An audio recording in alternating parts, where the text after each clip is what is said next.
pronation.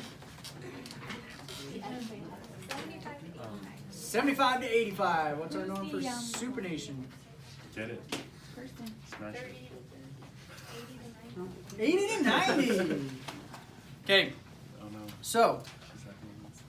She's You good? Okay. So we'll start with pronation because that's the first one on your list there. We're gonna have the patient, so make sure that they're not straight out like that, because what other motion is occurring? Shoulder, and we don't want that to happen, right? So we're gonna have them keep their arm at 90 degrees flexion, and not necessarily nice and crazy snug, but holding it up against the side of their body.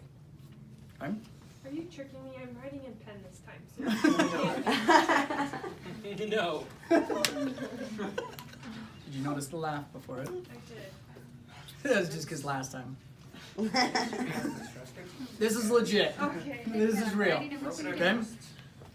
So, you're going to break the wrist and walk away. So, Drop the Goni and walk away. start in a neutral position. Thumb up position is neutral. You don't have to. I'm just saying the thumb is right, as opposed to the side or to the other side or down. Thumb up. Okay. Glad we made that all the way through. So we're going to take our fulcrum, and for both supination and pronation, the fulcrum is going to be the ulnar styloid process. Okay, just like that, sitting on the side. I don't like it. You like it? I don't like it. Oh, I'm sorry. So then our non-moving arm or proximal arm is going to be lined up with the shaft of the humerus. And then our movable arm is going to stay in contact with the dorsal side of the wrist as we take her into pronation. Okay, this is dorsal, this is palmar. Okay, so this is where we start. Everything's lined up together, all that fun stuff. And then I take her into pronation. Notice what happened to the Goni? It moved, it went up, right? Let it happen. Okay? Because if you don't, we've had a lot of students who are like, no, it's supposed to stay down here. And then you cut their arm off. And that's not good. And you walk away. Right? We don't want that.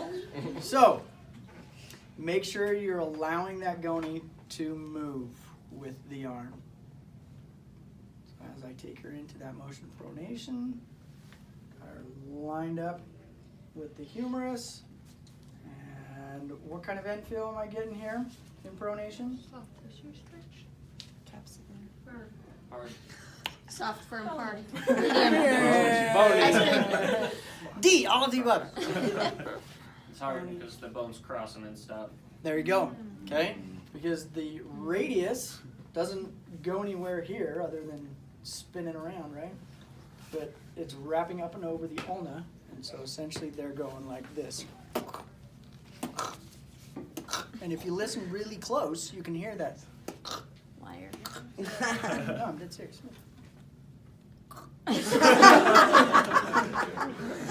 Totally heard it.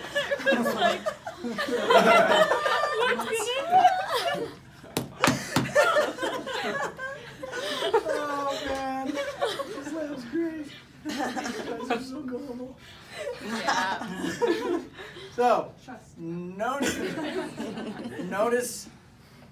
it's not just like me being able to take her through that motion. I've got all my fingers and everything doing all sorts of different stuff so that with my pinky and my thumb on that inside, I can push down on the radius, and then my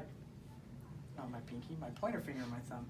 And then my pinky on the other side is pulling up on the ulna to help get into as much pronation as possible. And I can only go so far because it's hard, bony, right? It's not like I'm going to squish through the bone or anything.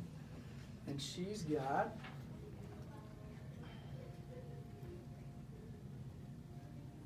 85 degrees of pronation. Good amount. Good What job. was normal for that one again? 75 to 85?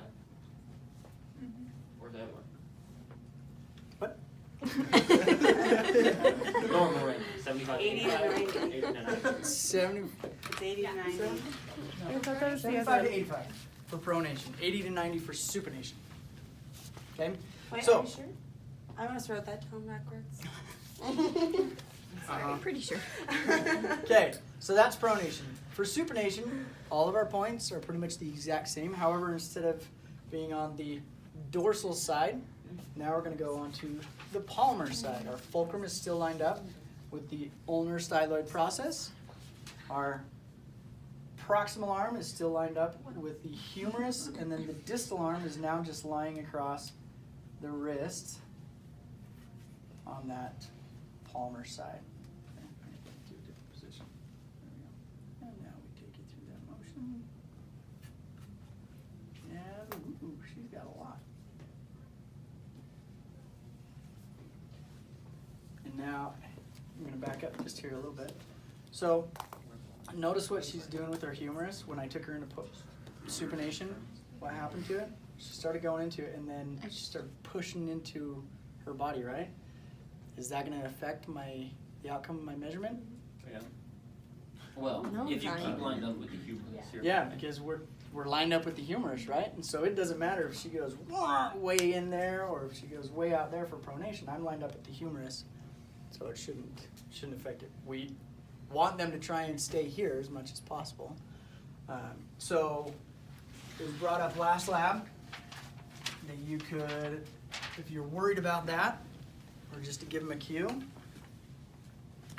tell them to hold that towel against their body as you take them through the motion or as they perform that motion. Then it's going to help keep them in line. Okay? So let's again measure her supination here. My line of points. And what would my end field be for this one?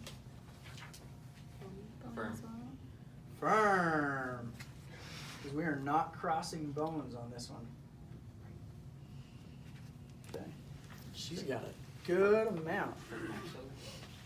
So yeah, she has 98 degrees of supination. I love that band.